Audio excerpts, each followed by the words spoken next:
做点艺术吧。Hello， 大家好，还记得上周的肌理纸制作吗？那这周呢，我们就要用它来做一朵玫瑰花。首先呢，我们需要剪刀、胶棒，当然了，还有我们的肌理纸。你也可以用家里不用的这些旧报纸来给我们的整个画面做一个底色。我呢，找了一张旧的素材纸，一分为二，将它层层的粘贴好。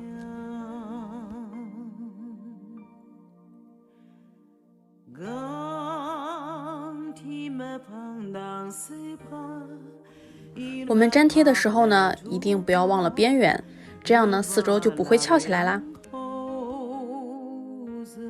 画面的底部做好以后呢，我们就需要拿出肌理纸来剪出我们的玫瑰花啦。那玫瑰花呢，就需要花心、花瓣以及叶子。那我已经将图片呢放到了画面的右上方，大家可以进行参考。首先，我们需要剪出一个花心，它像一个心形一样。然后再剪出一些花瓣，在这里老师建议你的花瓣不要是同一种颜色，我们要使用不同的红色，这样呢叠加起来就更有层次感啦。剪好以后，我们用黄色再剪2个细细的小长条，具体来做什么呢？一会儿再慢慢揭晓。花心和花瓣都剪好了以后，我们就需要给它摆放一下位置，来看一看哪一种方式是最好看的。所以呢，千万不要着急粘贴哟。玫瑰花要做出层次感的秘诀呢，就是深一个浅一个，这样呢层层叠叠的进行摆放。能看得出来，在这一步呢，我用了不少的时间，所以呢，一个艺术品的创作是需要深思熟虑的。好啦，全部都确定好了以后，我就可以开始粘贴啦。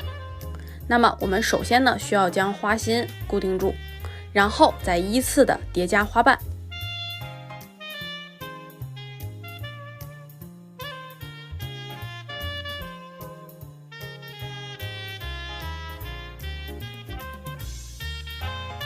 刚刚剪好的黄色小长条，这下要派上用场了。它呢，其实就是用来丰富花心的。现在呢，我们要做叶子和根茎了，所以呢，我拿出了蓝绿色的这张肌理纸。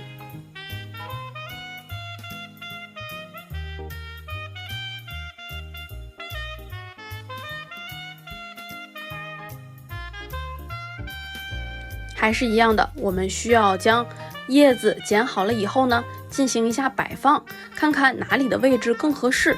最后呢，我们再进行粘贴。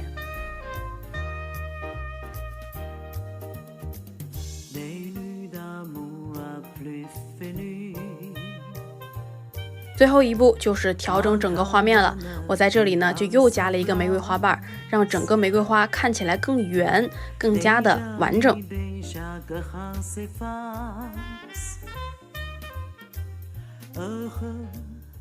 关注很会画，做点艺术不迷路。